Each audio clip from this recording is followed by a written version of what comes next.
So given creativity's importance and our ability to cultivate it, shouldn't we all be taught to embrace it from the beginning?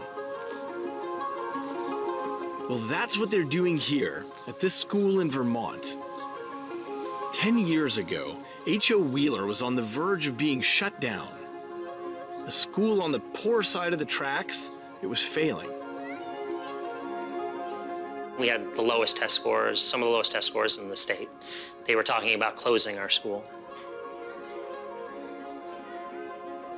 To save the school, they came up with a radical new approach to put creativity and the arts at the heart of every subject. When can kids learn? When they're engaged. And when you focus on the arts and the process of the artistic experience, it allows children to blossom in very unique and special ways. So what we're focusing on is the process of experiencing the arts or learning through the arts. Take a subject like math. The children are learning geometry through the medium of abstract art. Today, for math, we're going to start off with some visual thinking strategies. And when you do an integrated arts unit, you're hitting on all those ways that kids learn differently. You know, some are more visual, some are more spatial, some are very cognitive. Matthias. It's not a realistic picture of like a person walking around. Great. What more can we find? You're hitting all those different avenues of learning that kids are able to access information. I noticed there's 2 shades of green. It's sort of darker toward the bottom part. Great. Even though I had my artwork up on the board, not a single kid created the same piece of artwork. And that's what's beautiful about our world. And, you know, we need to do a better job of teaching kids about that. Here's what I recommend doing first, but then you guys are such amazing artists. And it's not just math.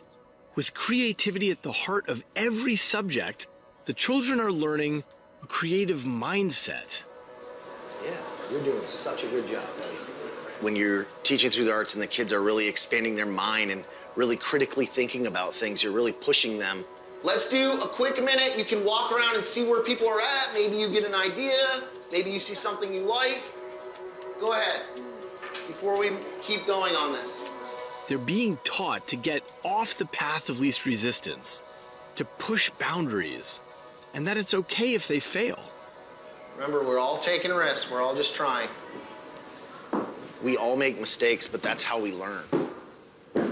And you can't be afraid to take risks. What do you have to do to be able to join in? You have to, I'm thinking of something specifically. Jacoby. You have to try your best. You have to try your best and you have to take risks. Yeah. Exactly.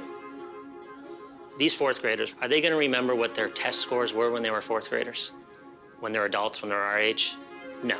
So I want you to just take 1 minute to just look at what you see here.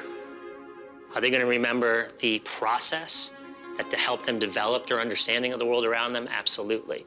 And that's the part that really allows them to grow as human beings.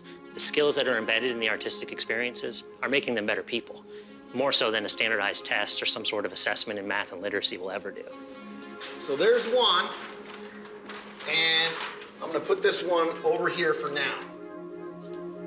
Empowered by this creative ethos, the transformation has been astonishing, with improvements in test scores across the board. And in math, they've more than doubled. Now people want to come here. We have a wait list of 80, 90 kids, and they want to be in our school because of what we're offering. I'm not going to tell you how many angles. You guys are the artists.